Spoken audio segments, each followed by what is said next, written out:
মক্কার কাফেরেরা আমার নবীকে নির্বংশ বইলা গালি দেয় আর বলে, শোন শোন, মুহাম্মদের পুত্র সন্তানগুলো মারা গেছে। মুহাম্মদের পুত্র সন্তানগুলো যেহেতু মারা গেছে, মুহাম্মদ ইন্তেকাল করলে মুহাম্মদের নাম নেওয়ার মতো এই জমিনে আর কোনো মানুষ অবশিষ্ট থাকবে না। তোমরা চিন্তা করো না, টেনশন করো না। এই কথা যদি কোনো মানুষ বলে, শুনলে কষ্ট লাগে কি লাগে না? আল্লাহর নবীও কষ্ট পেয়েছেন, ব্যথিত হয়েছেন, দুঃখ পেয়েছেন। আল্লাহ তাআলা ডাক দিয়ে বলে, হাবিব, আপনি কষ্ট পাবেন না, দুঃখ পাবেন না। মক্কার কাফেররা আপনাকে নির্বংশ বলে গালি দেয়, আপনি নির্বংশ না, বরং চোরাই নির্বংশ। ইন্না আতাইনাকাল কাউসার, আমি আল্লাহ আপনাকে দান করেছি কাউসার। আল্লাহু আকবার। ওয়ারাফা'না লাকা যিকরাক, নবী, আমি আপনার মর্যাদাকে সমুন্নত করেছি, আপনার মর্যাদাকে আমি সবার ঊর্ধ্বে দিয়েছি, আপনার মর্যাদাকে আমি উঁচু করেছি। নবী, মক্কার কাফেরেরা আপনাকে নির্বংশ বইলা গালি দেয়। মক্কার কাফেরেরা মনে করে আপনার ইন্তেকালের পরে আপনার নাম নেওয়ার মতো কোনো মানুষ থাকবে না। মক্কার কাফেরেরা জানে না আপনার ইন্তেকালের পরে এই পৃথিবীর জমিনে সবচাইতে আপনার উম্মতের সংখ্যা হবে বেশি। কিন্তু যে সমস্ত কাফেররা আপনাকে গালি দেয়, সেই সমস্ত কাফেরদের অস্তিত্ব আমি আল্লাহ পৃথিবীর জমিনে রাখবো না, ঠিক কিনা বলেন? আচ্ছা বলেন, আবু জেহেলের কোনো অস্তিত্ব আছে নাকি? আবু লাহাব, উতবা, শাইবা, আজ পর্যন্ত কোন মানুষের নাম আবু জেহেল রাখছে এমন শুনছেন নাকি? আবু লাহাব রাখছেন শুনছেন নাকি? রাখে নাই, রাখবেও না। তার কারণ হলো আল্লাহ নবীর সাথে বেয়াদবি করার কারণে আল্লাহ আবু জেহেলের বংশশ্রদ্ধা ধ্বংস করে দিয়েছেন, ঠিক কিনা বলেন? কিন্তু আপনার আমার কলিজার নবী, রহমতের নবী, দয়ার নবী, মায়ার নবী, এই নবীকে নবীর উম্মতেরা এত ভালোবাসে। আল্লাহর নবীকে যদি কেউ অপমান করে, কটূক্তি করে, আল্লাহর নবীকে যদি কেউ গালি দেয়, আল্লাহর নবীর পাগল উম্মতের কলিজা ছিঁড়ে যায়, ঠিক কিনা বলে? আল্লাহর নবীকে তার উম্মতরা এত ভালোবাসে, কেন ভালোবাসবে না? নবী তো রহমতের নবী, দয়ার নবী, মায়ার নবী, ঠিক না? আমার নবী এমন নবী, আমার নবী যখন রাস্তা দিয়া হেঁটে যায়, আকাশের মেঘমালা আমার নবীকে ছায়া দেয়। আমার নবী এমন নবী, শুধু মানুষের নবী না, আমার নবী রাস্তা দিয়া হেঁটে যায়, গাছগুলো আমার নবীকে সালাম দেয়। আমার নবী যখন রাস্তা দিয়া হেঁটে যায়, পাথরগুলো আমার নবীকে সালাম দেয়। আর জোরে বলেন সুবহানাল্লাহ। আল্লাহর নবী সাইয়েদনা আবু বকর মিলে নবীজির একটা ছোট্ট মুজিজা আপনাদের সামনে আমি আলোচনা করতেছি। আল বিদায়া ওয়ান নিহায়া কিতাবের মধ্যে এসেছে, আর রাহিকুল মাখতুমের মধ্যে এসেছে, সাইয়েদনা আবু বকর সহ আল্লাহর নবী রাহমাতুল লিল আলামিন মক্কা থেকে হিজরত করে মদিনায় যাচ্ছে। মক্কা থেকে হিজরত করে মদিনায় যাওয়া তো আর চারটিখানি কথা না। বর্তমানে আধুনিক রাস্তাঘাট, আধুনিক প্লেন আছে, আধুনিক ট্রেন আছে, আধুনিক গাড়ি আছে। তারপরেও মক্কা থেকে মদিনায় যাইতে কম থেকে কম 6 ঘন্টা সময় লাগে। কয় ঘন্টা?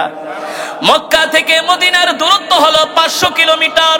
কিন্তু সে 1450 বছর আগে তো এমন আধুনিক রাস্তাঘাট ছিল?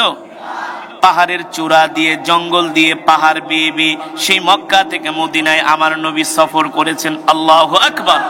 জোরে বলেন আল্লাহু আকবার।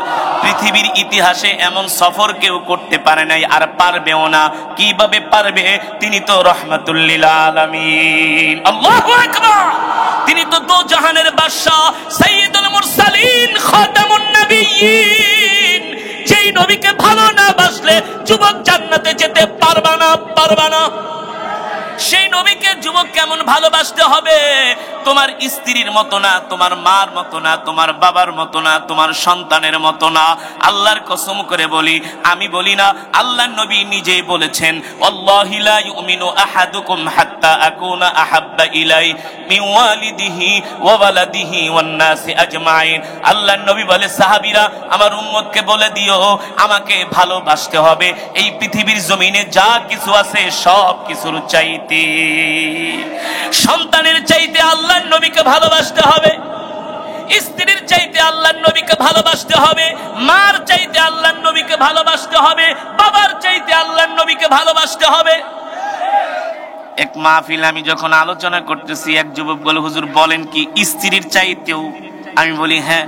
কয় স্ত্রীকে পাওয়ার জন্য কত হাত কাটছি, পা কাটছি, রক্ত বের করছি, আর আপনি বলতেছেন স্ত্রীর চাইতে। আমি বলি যুবক, স্ত্রীর চাইতে না, বিবাহের পরে যখন সন্তান হয় তখন স্ত্রীর চাইতে সন্তানের প্রতি ভালোবাসা না বেশি না? সেই সন্তানের চাইতেও নবীকে ভালোবাসতে হবে, ঠিক কিনা বলেন? মায়ের চাইতেও ভালোবাসতে হবে, বাবার চাইতেও ভালোবাসতে হবে। আল্লাহু আকবার। হযরত সাহাবায়ে কেরাম আল্লাহর নবীকে এমন করেই ভালোবেসেছেন। কেমন ভালোবেসেছেন? আল্লাহর নবীর জন্য মা ত্যাগ করেছেন, বাবা ত্যাগ করেছেন, বাড়ি ত্যাগ করেছেন, ঘর ত্যাগ করেছেন, দেশ ত্যাগ করেছেন। আল্লাহর নবীর জন্য হিজরত করে মক্কা ছেড়ে মদিনায় চলে গিয়েছেন।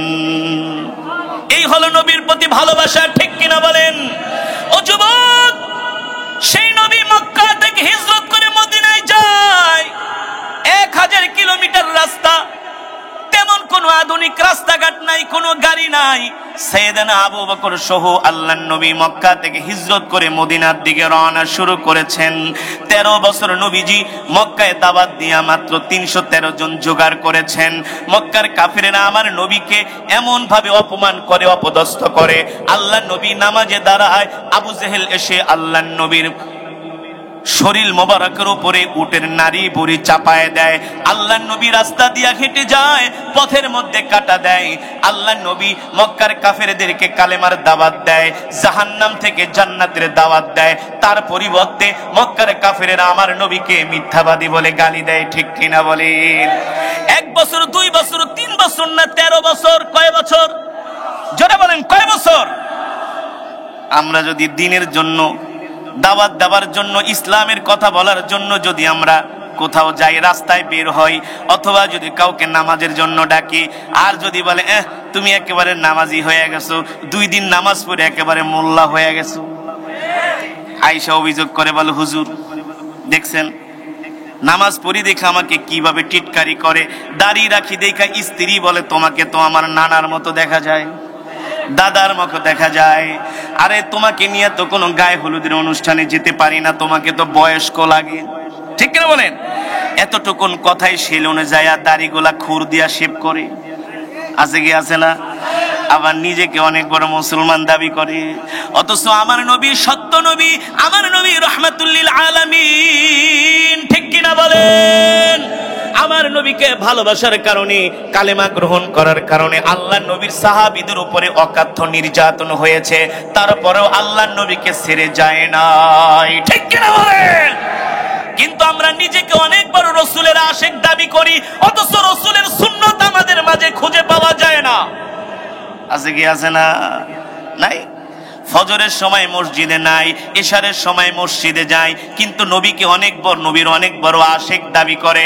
ও মুসলমান, না না না, আল্লাহর নবীর সুন্নত না মেনে, আল্লাহর হুকুম না মেনে কখনো রাসূলের আশিক হওয়া যায়? নবীর আশিক হতে হলে নবীর সুন্নত মানতে হয়, ঠিক কিনা বলেন?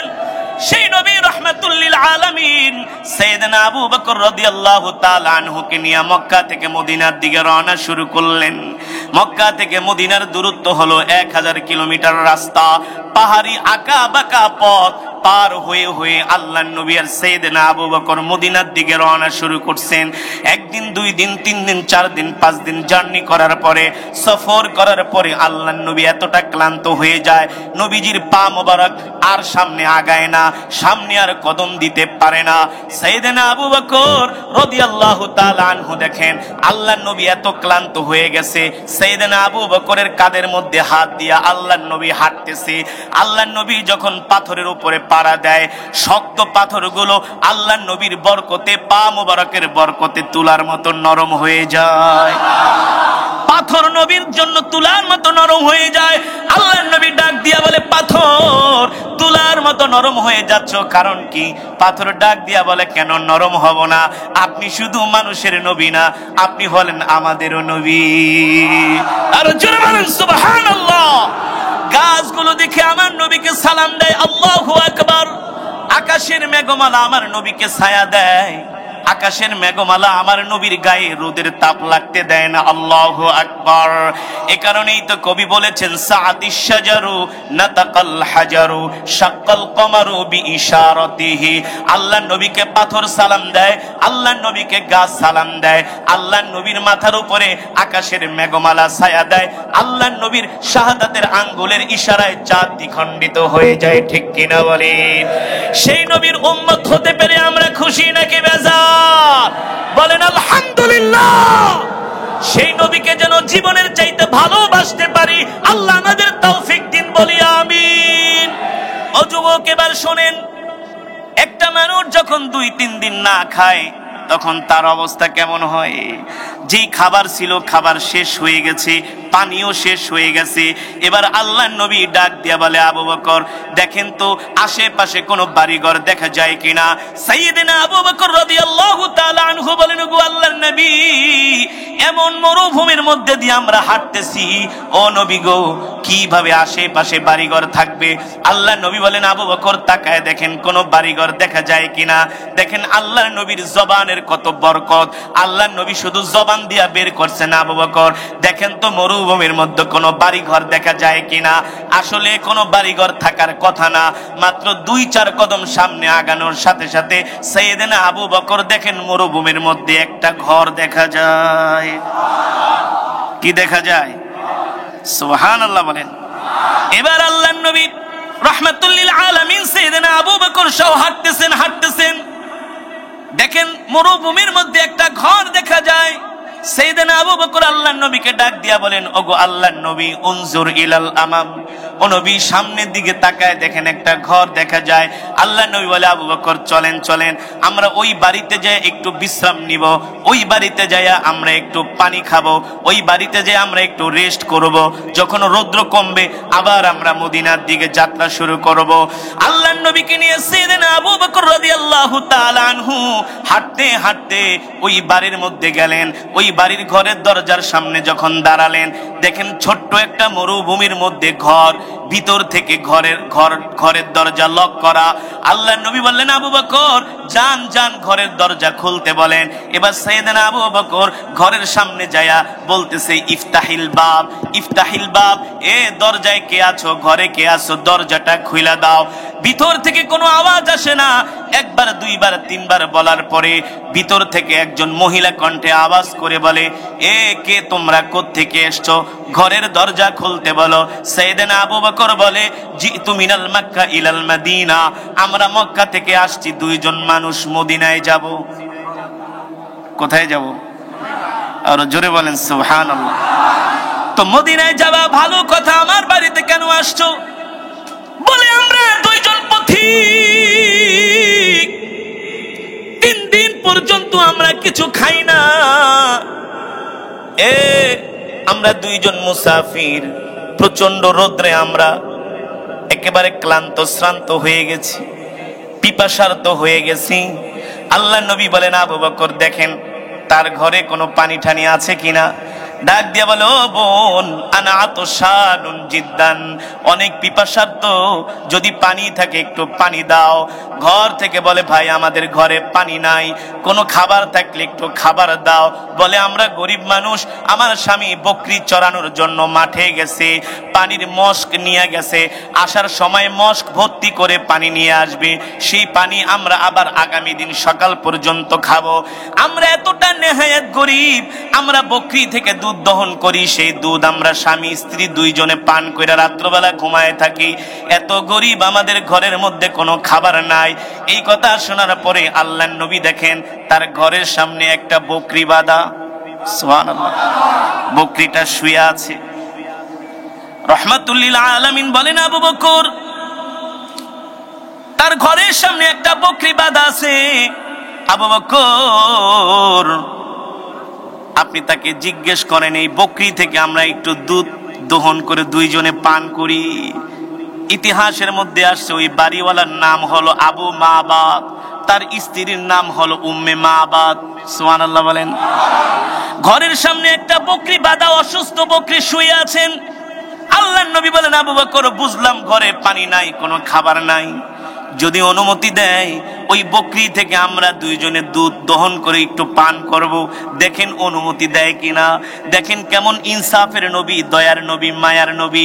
3 দিন পর্যন্ত কিছু খায় না, তারপরেও বকরির সামনে আইসা বলতেছে বাড়িওয়ালির কাছ থেকে অনুমতি নেন, যদি অনুমতি দেয় দুধ দহন করে দুইজনে পান করব।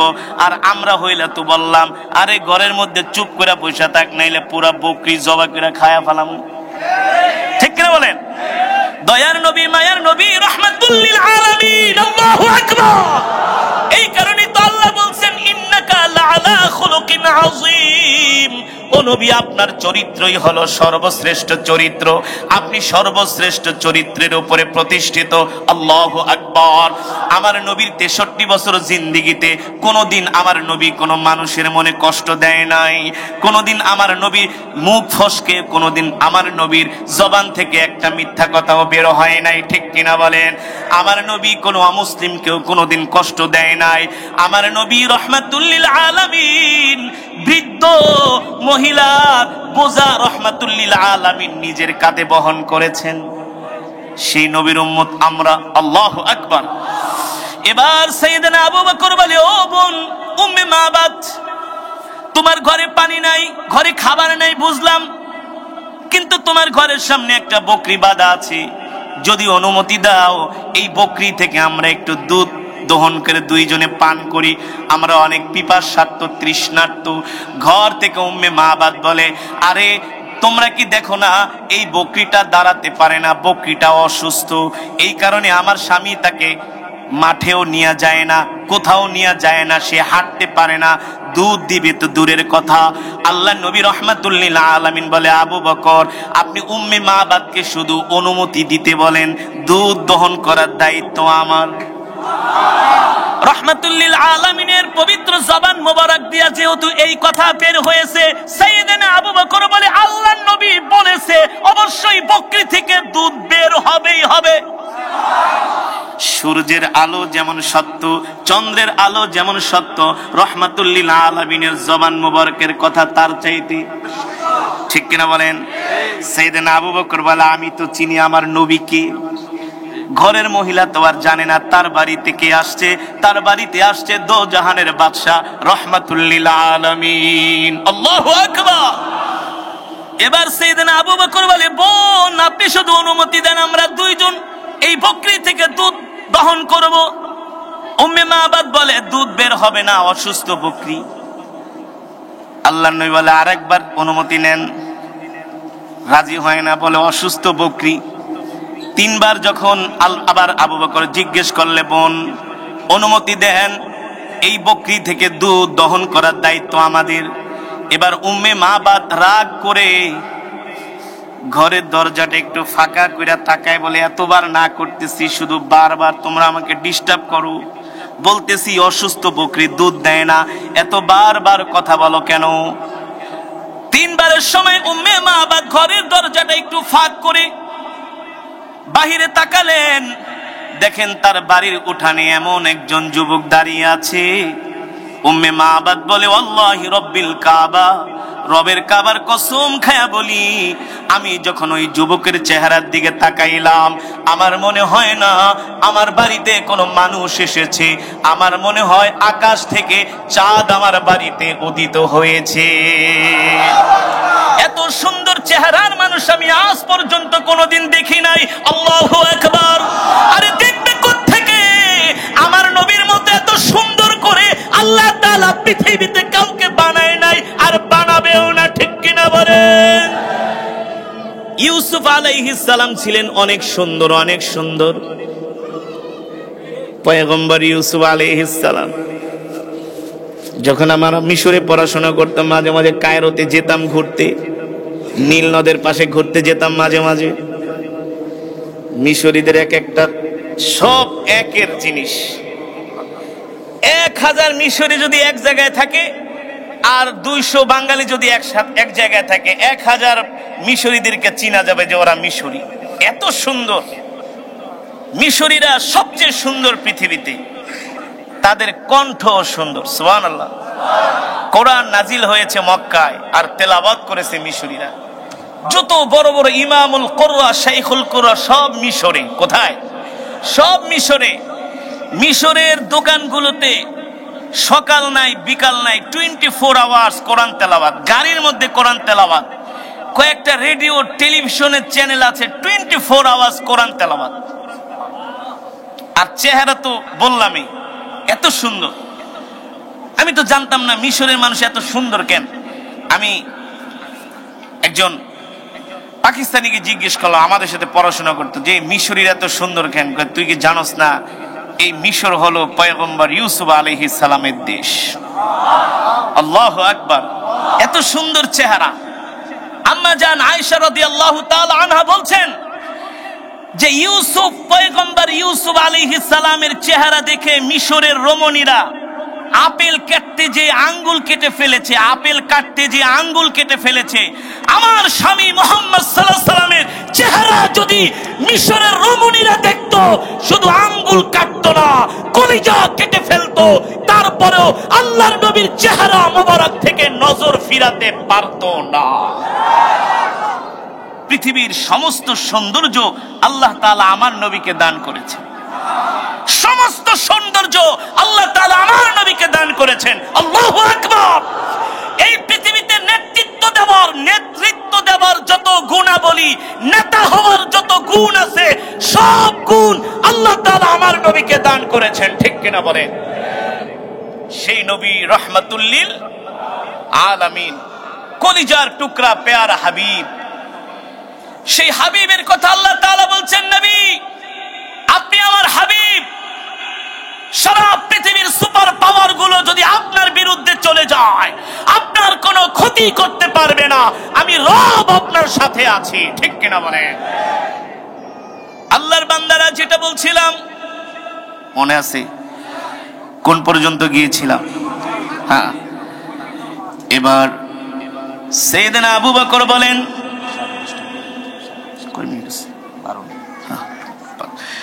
সাইয়েদনা আবু বকর রাদিয়াল্লাহু তাআলা আনহু বলেন, উম্মে মাবাদ একবারের জন্য অনুমতি দাও, তোমার বকরি থেকে আমরা দুধ দহন করব।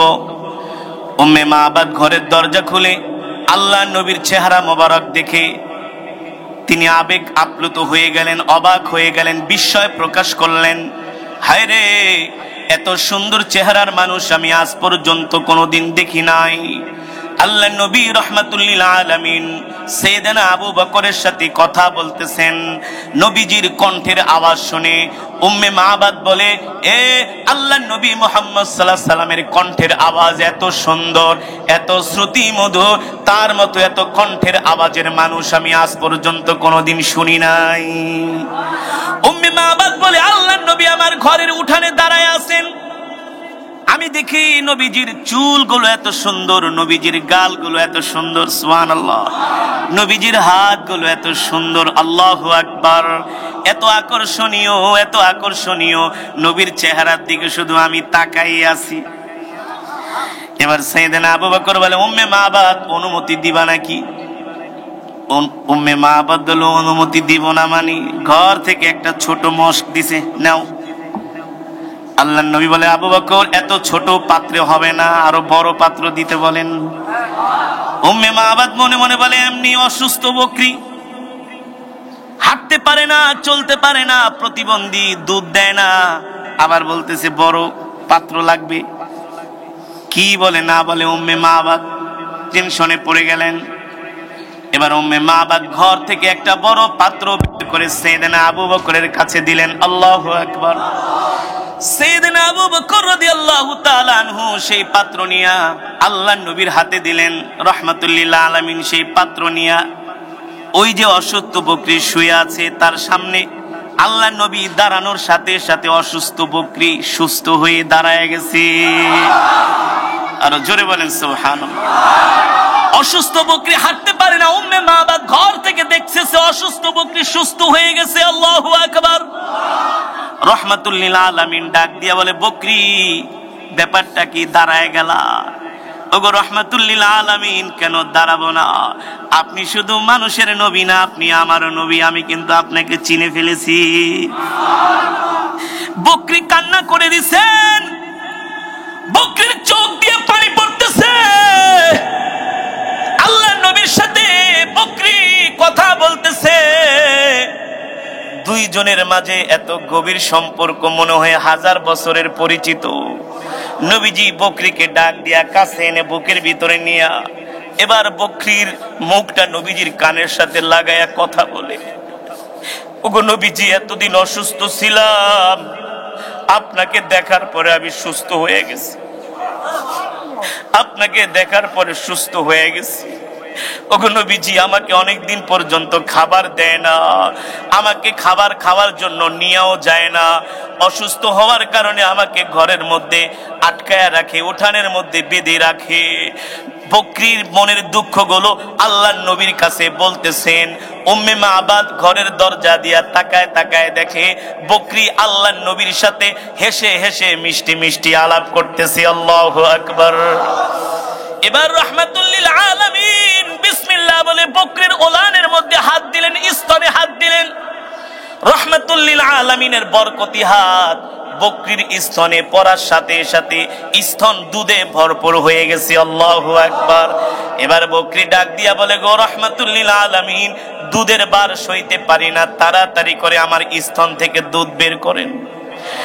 রাহমাতুল লিল আলামিন নিজের হাত মোবারক দিয়া বকরির স্তন থেকে দুধ বের করতেছেন, দুধ বের করতেছেন। উম্মে মাবাদ ঘরের দরজা দিয়া তাকায় তাকায় দেখে আর বলে, হায় রে, এমন সুন্দর চেহারার মানুষ, এত ভালো মানুষ আমি আজ পর্যন্ত কোনোদিন দেখি নাই। কে গো তুমি আমার বাড়িতে আসলা? তুমি তো আমার বরকতের মেহমান, তুমি তো আমার রহমতের মেহমান, তোমার কারণেই তো আমার অসুস্থ বকরি সুস্থ হয়ে গেছে। রাহমাতুল লিল আলামিন এবার বড় পাত্র, এক পাত্র বকরির স্তন থেকে দুধ বের করলেন। সাইয়েদনা আবু বকরকে ডাক দিলেন, তাল ইয়া আবু বকর, এ আবু বকর তুমি দুধ পান করো। সাইয়েদনা আবু বকর বলে, ওগো আল্লাহর নবী, আপনি আমার চাইতে বেশি পিপাসার্ত, আপনি আগে দুধ পান করেন। আল্লাহর নবী বলেন, না না আবু বকর, আপনি আগে দুধ পান করেন। আল্লাহর নবী কিছুতেই সাইয়েদনা আবু বকরকে পান না করায় নিজে খাবে না। এবার সাইয়েদনা আবু বকরকে দুধ পান করতে বললেন। সাইয়েদনা আবু বকর দুধ পান করলেন। এবার আল্লাহর নবী নিজেও দুধ পান করলেন। বললেন, আবু বকর দেখেন দেখেন দুধের অবস্থা কি। সাইয়েদনা আবু বকর বলে, গো আল্লাহর নবী, আল্লাহর কসম করে বলি, যেমন দুধ তেমন আছে, এক ফোঁটাও কমে নাই। যান এবার উম্মে মাবাদের কাছে দুধের পাত্র দিয়ে আসেন। উম্মে মাবাদ দেখে অসুস্থ বকরি সুস্থ হয়ে গেছে, আবার এক বালতি দুধও পেয়েছে। সুবহানাল্লাহ। এমন মেহমান। আস্তে আস্তে করে একটু রোদ্রের তাপ কমতেছে। যখন একটু রোদ্রের তাপ কমলো, আল্লাহ নবী বলে, আবু বকর চলেন চলেন, আমরা আবার ফের মদিনার দিকে রওনা দিই। এবার সাইয়েদনা আবু বকর সহ আল্লাহর নবী আবার মদিনার দিকে রওনা শুরু করলেন। উম্মে মাবাদ ঘরের দরজা খুলে বাইরে আসলেন। এসে দেখেন ঘরের উঠানের মধ্যে জান্নাতের খুশবুর ঘেরান বের হচ্ছে। জান্নাতের খুশবুর ঘেরান বের হচ্ছে। উম্মে মাবাদ বলে, ও বরকতের মেহমান, যেও না। উম্মে মাবাদ বলে, আমি আল্লাহর নবীর দিকে তাকায় আছি। যুবক মোহাম্মদের কান দুইটা এত লাল, এই গলা, এই চুল এত সুন্দর, এত সুন্দর বডির অবয়ব, এত সুন্দর দেহের মানুষ আমি আজ পর্যন্ত কোনোদিন মক্কায় দেখি নাই। উম্মে মাবাদ বলে, যুবক মোহাম্মদ যাইতেছে আর তার মাথার উপরে আকাশের মেঘমালা ছায়া দিয়ে রাখছে, নবীর গায়ে রৌদ্রের তাপ লাগতে দেয় না। আল্লাহ নবী আবু বকর দুইজন সহ মদিনার দিকে হাঁটতেছেন। উম্মে মাবাদ বলে, আল্লাহর নবী মুহাম্মদ যে রাস্তা দিয়া হেঁটে যায়, আমি তার পিছনে পিছনে অনেক দূর পথ অতিক্রম করেছি। যতটুকুন গিয়েছি ততটুকুন পর্যন্ত ওই মুহাম্মদ সাল্লাল্লাহু আলাইহি সাল্লামের শরীর মোবারক থেকে জান্নাতের খুশবুর ঘেরান বের হচ্ছে। আল্লাহু আকবার। জোরে বলেন আল্লাহু আকবার। এবার উম্মে মাবাদ বলে, যখন বিকাল হয়ে যায় আমি বাড়িতে ফিরে আসি। আমার স্বামী আবু মাবাদ বকরি চড়ায়া বাড়িতে আসেন। আসার পরে দেখেন বাড়ির মধ্যে আজকে অন্যরকম ঘেরান, অসুস্থ বকরি সুস্থ হয়ে গেছে। আবু মাবাদ ডাক দিয়ে বলে, উম্মে মাবাদ, এদিকে আসো, এদিকে আসো। অসুস্থ বকরি দিয়ে হাঁটতেছে, সুস্থ হয়ে গেছে। এ উম্মে মাহবাদ, আজকে কেমন যেন ঘর থেকে, বাড়ি থেকে ঘেরান বের হচ্ছে। উম্মে মাহবাদ ডাক দিয়া বলে, স্বামী ঘরে আসেন, ঘরে আসেন, আপনার সাথে কথা আছে। আপনি যখন সকালবেলা বের হয়ে গেছেন, পরন্ত দুপুরবেলা প্রচন্ড রৌদ্রের মধ্যে আমাদের বাড়িতে দুইজন মেহমান আসছে। স্বামী গো, একজনের চেহারা এত সুন্দর, একজনের চেহারা এত সুন্দর, এত সুন্দর চেহারার মানুষ আমি আজ পর্যন্ত কোনোদিন দেখি নাই। ওগো স্বামী, দেখেন অসুস্থ বকরি সুস্থ হয়ে গেছে। সেই বকরি থেকে দুধ দহন করে নিজে পান করেছে। আমার চোখের সামনে দুধ বের করে 1 মশক দুধ হয়েছে, দুইজন পান করেছে। ওগো স্বামী, দেখেন দেখেন, 1 ফোঁটা দুধ ও পাত্র থেকে কমে নাই। আবু মাহবাদ ডাক দিয়া বলে, স্ত্রী রে, কোন দিকে গেছে যুবক, কোন দিকে গেছে সেই মেহমানগুলো? বলে, এই রাস্তা দিয়া তারা মদিনার দিকে গেছে। আবু মাহবাদ বলে, স্ত্রী এটা করলা কি? আজকে আমার বাড়িতে যে মেহমান হয়েছে তিনি দুনিয়ার কোন সাধারণ মানুষ না। আমি আমার ধর্মীয় কিতাবের মধ্যে পড়েছি, আমি জেনেছি শেষ জামানায় একজন নবীর আবির্ভাব ঘটবে, তার নাম হবে মুহাম্মদ ইবনে আব্দুল্লাহ। তিনি মক্কা থেকে মদিনায় হিজরত করে যাবেন, আর এই পথ দিয়া যাবেন। ওরে স্ত্রী রে, আমি তো সেই নবীকে খেদমত করার জন্যই এই মরুভূমির মধ্যে ঘর বানাইছি। স্ত্রী রে, ওই মানুষ দুনিয়ার কোনো সাধারণ মানুষ না, ওই যুবক দুনিয়ার কোনো সাধারণ যুবক না। ওই যুবক হলেন দো জাহানের বাদশা রাহমাতুল লিল আলামিন। আল্লাহু আকবার, যারা বলেন আল্লাহু আকবার। এ যুবক, সেই নবীর উম্মত আমরা, সেই নবীর জন্য অগণিত সাহাবীরা বদরের প্রান্তরে, উহুদের ময়দানে, খন্দকের প্রান্তরে আল্লাহর নবীর জন্য কাফেরদের সামনে নিজের বুক পেতে দিয়েছে, নিজের শরীরে তরবারির আঘাত লেগেছে, তীরের আঘাত লেগেছে, আল্লাহর নবীর গায়ে একটা ফুলের টোকাও লাগতে দেয় নাই। ঠিক কিনা বলে? সাহাবায়ে কেরাম এমন করে আল্লাহর নবীকে ভালোবেসেছেন। আল্লাহ রাব্বুল আলামিন কোরআনুল কারীমের মধ্যে বলছেন, হাবিব, আমি আপনাকে দুনিয়ার জমিনে পাঠিয়েছি এমন একটা দ্বীনের দাওয়াত নিয়া। ইন্নাদ দীনা ইনদাল্লাহিল ইসলাম, আল্লাহর কাছে মনোনীত ধর্ম হলো ইসলাম। ঠিক কিনা বলেন? হাবিব, আমি আপনার উপরে এমন একটা দ্বীন আরোপ করেছি, যেই দ্বীনের দাওয়াত আপনি দিবেন, আর এই দ্বীনটাই হলো একমাত্র পরিপূর্ণ দ্বীন। আল-ইয়াওমা আকমালতু লাকুম দীনাকুম ওয়া আতমামতু আলাইকুম নি'মাতি ওয়া রাদিতু লাকুমুল ইসলাম দীনা। ইসলামই হলো একমাত্র পূর্ণাঙ্গ জীবন ব্যবস্থা। ইউরিদুনা লিইউতফিউ নূরাল্লাহি বিআফওয়াহিহিম ওয়াল্লাহু মুতিম্মু নূরিহি ওয়ালাউ কারিহাল কাফিরুন। আল্লাহু আকবার। হাবিব, আপনি কোরআনের দাওয়াত দিচ্ছেন, কোরআনের তেলাওয়াত করতেছেন, কোরআনের বয়ান করতেছেন। মক্কার কাফেরদের কাছে কোরআনের তেলাওয়াত ভালো লাগে না, কোরআনের দাওয়াত ভালো লাগে না। তারা চায় কোরআনের দাওয়াতকে বন্ধ করে দিতে, কোরআনের আলোকে বন্ধ করে দিতে। যদিও তাদের কাছে কোরআন ভালো লাগে না, কোরআনের কথাগুলো তারা অপছন্দ করে, কিন্তু হাবিব আপনি এই কথা মনে রাখবেন, ইন্না নাহনু নাযালনা যিকরা ওয়া ইন্না লাহু লাহাফিজুন। আমি আল্লাহ আপনার উপর কোরআন নাজিল করেছি, আর এই কোরআন হেফাজত করার দায়িত্ব আমি আল্লাহ আমার নিজ হাতে গ্রহণ করেছি। ঠিক কিনা বলেন? ও হাবিব, আমি যেভাবে করে কোরআনকে হেফাজত করব, আপনি আমার কোরআনের কথা বলবেন, আমি আল্লাহ আপনাকে হেফাজত করব। আল্লাহু আকবার। আমি আল্লাহ যদি আপনাকে হেফাজত করি, মক্কার সুপার পাওয়ার, মক্কার বড় বড় নেতারা আপনার কোনো ক্ষতি করতে, জোরে বলেন, আল্লাহ তাআলার এই বাণী শুনা আল্লাহর নবী আর ঘরে বসে রয় নাই। আল্লাহর নবী রিসালাতের দায়িত্ব পালন করার জন্য, কোরআনের দাওয়াত দেওয়ার জন্য মক্কার কাফেরদের রক্ত চক্ষুকে উপেক্ষা করে আল্লাহর নবী কোরআন নিয়ে ময়দানে বের হয়ে গেছেন, কোরআনের দাওয়াত দিচ্ছেন। মক্কার কাফের যুবকরা কিছু কিছু আল্লাহর নবীর তেলাওয়াতে পাগল হইয়া নবীর হাতে হাত রেখে আস্তে আস্তে করে কালেমা পড়ে মুসলমান হচ্ছেন। ঠিক কিনা বলেন? এইদিকে আল্লাহর নবী কোরআনের দাওয়াত দেয়, আর আবু জেহেলরা মক্কার যুবকদেরকে ডাক দিয়া বলে, এদিকে আসো, এ যুবক, ইয়া আইয়ুহাস শাবাব তাআলাও, আসো আসো। এ মুহাম্মাদের ধারে কাছেও যাবে না, মুহাম্মদ পাগল, বলেন নাউজুবিল্লাহ। অথচ আল্লাহ বলতেছেন ওয়া ইন্নাকা লাআলা খুলুকিন আযীম, নবী আপনার চরিত্রই হলো সর্বশ্রেষ্ঠ চরিত্র, আপনি সর্বশ্রেষ্ঠ চরিত্রের উপরে প্রতিষ্ঠিত। বলছেন কি? আরো জোরে বলুন। আমি করব ওয়াজ, আপনারা দিবেন আওয়াজ। পারবেন তো ইনশাআল্লাহ? সেই ইমানের পাওয়ার আছে তো ইনশাআল্লাহ? তেলাওয়াতের জন্য যে সাউন্ড দরকার ছিল ওই সাউন্ড আমি পাই নাই, তারপরও আমি আমার সর্বস্ব দিয়ে তেলাওয়াত করেছি। খুশি নাকি বেজার? সমস্ত প্রশংসা কার জন্য? আরো জোরে বলুন লিল্লাহে তাকবীর, লিল্লাহে তাকবীর। আল্লাহ তাআলা আজকের এই মাজমাকে কবুল করুন, কোরআনের এই মাহফিলকে কবুল করুন। আমি যে তেলাওয়াত করেছি, আপনারা যে শুনেছেন, এক এক হরফে কমপক্ষে 10টি করে নেকি পেয়েছেন। এই মজমায় যারা উপস্থিত হয়েছেন তাদের জন্য খুশির খবর হলো এক একজনে এক এক খতম করে কোরআনুল কারীমের সওয়াব পেয়েছেন। সবাই মিলে এক খতম না, এক একজন। সুবহানাল্লাহ। কিভাবে বলতে পারেন?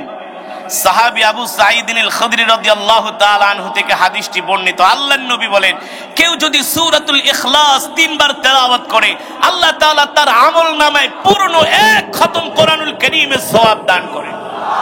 তাহলে আজকের এই মজমায় 1000 কোরআন খতমের সওয়াব হয়েছে। খুশি নাকি বেজার?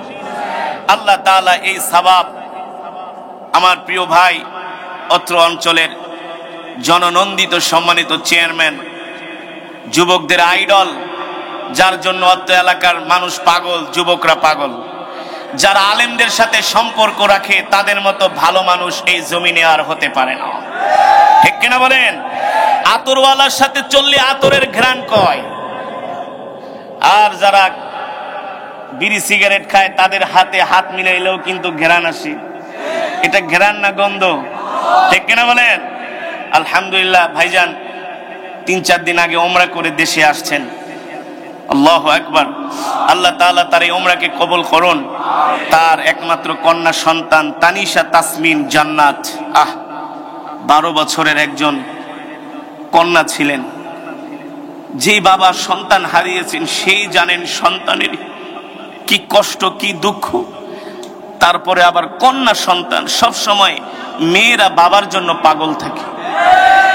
তার প্রিয় সন্তান মরহুমা আনিশা তাসনিম জান্নাত এই পিছনে কবরস্থানে শুয়ে আছেন। তিনি তো নাবালক। আল্লাহ তাআলা তার কবরকে নূরে নূরান্বিত করে দিন, বলি আমিন। তার কবরকে জান্নাতের উচ্চ মাকাম দান করুন, বলি আমিন। শোক সন্তোষ পরিবারের উপরে আল্লাহ তাআলা রহমত নাজিল করুন, সবরে জামিল, ধৈর্য ধারণ করার তৌফিক দান করুন। আল্লাহর বান্দারা, যেটা বলছিলাম, আল্লাহ তাআলা আল্লাহর নবীকে এই জমিনে পাঠিয়েছেন কোরআনের দাওয়াত দেওয়ার জন্য। নবীর তেলাওয়াত শুনে মক্কার যুবকরা নবীজির ঘরের পাশে ভিড় জমায়। সুবহানাল্লাহ বলেন। কি জমায়? ভিড় জমায়। আর আবু জেহেলরা বলে, এই মুহাম্মাদের তেলাওয়াত শুনতে যাবা না, মুহাম্মদ একজন পাগল। আল্লাহ বলে, নবী আপনি কষ্ট পাবেন না, আপনাকে যারা পাগল বলে তারাই পাগল। ওমা আরসালনাকা ইল্লা রাহমাতাল লিল আলামিন, আপনি হলেন সমগ্র বিশ্ববাসীর জন্য রহমত। সুবহানাল্লাহ বলেন। নবী আমাদের জন্য রহমত, আমাদের জন্য বরকত। ঠিক কিনা বলেন? এই কথা বলছেন কে? আল্লাহর নবী কোরআনের দাওয়াত দেয়, মক্কার কাফেরেরা কোরআনের দাওয়াত বন্ধ করতে পারে না, ইসলামের অগ্রযাত্রাকে বন্ধ করতে পারে না। এ কারণে আরো ইমানি আওয়াজ দিয়ে বলি আলহামদুলিল্লাহ। আল্লাহর বান্দারা, সমস্ত প্রশংসা কার জন্য? আরো ইমানি আওয়াজ দিয়ে বলুন কার জন্য? একমাত্র মহান রব্বুল আলামিনের জন্য, যিনি আমাদেরকে সৃষ্টি করেছেন। ঠিক কিনা বলেন? মুসলমান, আমাদের হায়াতের মালিক কে? আমাদের রিজিকের মালিক কে? আমরা কার গোলাম? আরো জোরে বলুন কার গোলাম? মুসলমান, এই আসমান কার? এই জমিন কার? আলা লাহুল খালকু ওয়াল আমর, তাবারাকাল্লাহু রাব্বুল আলামিন। ঠিক কিনা বলেন? রব বলছেন, নবী দুনিয়ার মানুষদেরকে বলে দেন, আসমান যার আইন চলবে তার, জমিন যার বিধান চলবে তার। আল্লাহর জমিনে অন্য কোন তন্ত্র কিনা বলেন? 200 কোটি মুসলমানের সংবিধানের নাম হলো গোটা 30 পারা কোরআন। মুসলমানের সংবিধানের নাম পুরা 30 পারা কোরআন। আমি যে আয়াতে কারিমা তেলাওয়াত করেছি, এই অর্থ যদি আপনারা বুঝতেন, এর অর্থ যদি আপনারা বুঝতেন, আপনাদের চোখ দিয়ে ঝরঝর করে পানি পড়ত। এই আয়াতের মধ্যে আল্লাহ মেসেজ দিয়েছেন এই রবিউল আউয়াল মাসে, এই মাসেই তো আল্লাহর নবীর জন্ম, ঠিক কিনা বলেন? এই মাসেই ওফাত। আল্লাহ তাআলা বলছেন, মা কানা মুহাম্মাদুন আবা আহাদিম মির রিজালিকুম ওয়ালাকিন রাসূলুল্লাহি ওয়া খাতাম। খতম মানে কি? জোরে বলেন। খতম মানে আল্লাহ তাআলা বলছেন, হাবিব আমি আল্লাহ আপনাকে রিসালাতের দায়িত্ব দিয়ে, নবুয়তের দায়িত্ব দিয়ে দুনিয়াতে পাঠিয়েছি। আপনি হলেন শেষ নবী, আপনার পরে আর কোন নবী আসবে না, আসবে না। আপনি দুনিয়ার মানুষদেরকে দিনের দিকে ডাকেন, আপনি দুনিয়ার মানুষকে আল্লাহ তাআলার দিকে ডাকেন, ইসলামের দিকে ডাকেন, ঠিক কিনা বলেন? এই রিসালাতের দায়িত্ব আপনাকে পালন করতে হবে। আর এই রিসালাতের দায়িত্ব পালন করা অতটা সহজ নয়, অনেক কঠিন বিষয়, ঠিক কিনা বলেন? আল্লাহর বান্দারা, আল্লাহর নবী এই রবিউল আউয়াল মাসে এ ধরায় আগমন করেছেন। সেই নবীর উপরে নাজিল হয়েছে এতক্ষণ আপনাদের সামনে যে কোরআনের তেলাওয়াত করলাম, ঠিক কিনা বলেন? এই কোরআন আল্লাহ তাআলা কার উপর নাজিল করেছেন? জোরে বলুন। আল্লাহর নবীর উপরে। এক মাহফিল আমি জিজ্ঞেস করেছিলাম, আল্লাহ কোরআন নাজিল করেছে কার উপরে? বলে আল্লাহর উপরে। মুসলমানের তো ধর্মীয় জ্ঞান নাই, কোরআনের জ্ঞান নাই, ইসলামের জ্ঞান নাই, ঠিক কিনা বলেন? কোরআন পড়ে না, হাদিস পড়ে না। এই যে রবিউল আউয়াল মাস, অথচ আমি যদি একটা কলেজ ইউনিভার্সিটির একটা স্টুডেন্টকে ডাক দেয়া জিজ্ঞেস করে, এই তুমি কোন কলেজে পড়ো? ঢাকা ইউনিভার্সিটি, জাহাঙ্গীরনগর বিশ্ববিদ্যালয়, অথবা জগন্নাথ, অথবা চিটাগং, অথবা রাজশাহী, যে কোন ইউনিভার্সিটিতে তুমি পড়াশোনা করো, আচ্ছা বলো তো আমার নবীর মাক্কি জীবন নিয়ে 10 মিনিট আলোচনা করো। বুলেট মারলেও রসুলের জীবনী নিয়ে 1 লাইন আলোচনা করতে পারবে না, ঠিক না? যদি বলি ক্রিকেট খেলা হইতেছে, কোন দল কয় রান করছে, দেখবেন সব মুখস্থ না, ঠুটস্থ নোট আকারে বলে দিবে। দুঃখের বিষয়, আফসোসের বিষয়, মুসলমান এমন একজন পয়গম্বরকে আল্লাহ তাআলা কোরআন দিয়ে এই দুনিয়ার জমিনে পাঠালেন। যুবক, এই নবীকে যদি আপনি আমি জীবনের চাইতে ভালোবাসতে না পারি, ঈমান পরিপূর্ণ হবে না, এমনকি জান্নাতেও যেতে পারবো না। পারবো? একবার চিন্তা করেছেন?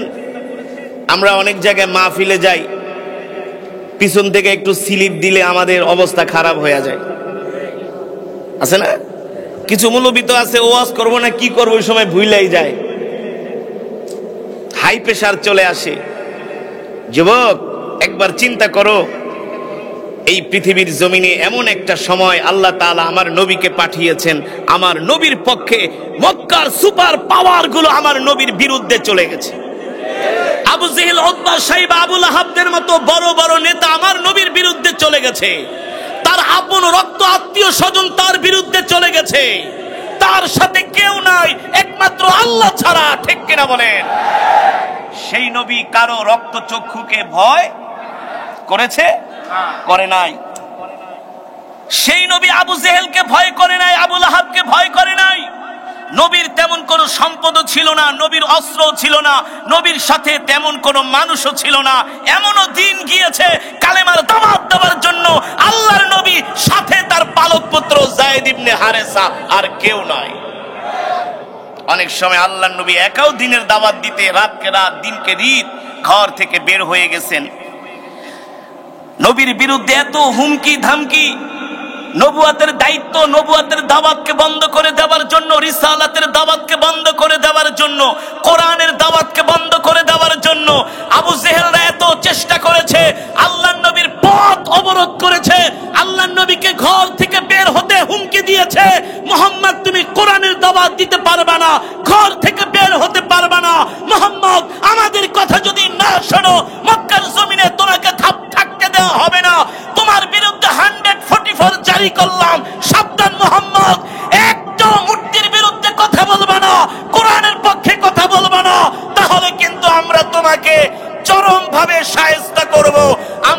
তোমার জীবন নিত দ্বিধা করব না, এমন হুমকি মক্কার কাফেররা দিয়েছেন কি দিয়েছেন না? আল্লাহর নবী এত কিছুর পরেও কি কোরআনের দাওয়াত বন্ধ করেছেন? জোরে বলেন, বন্ধ হয়েছে? হয় নাই। কারণ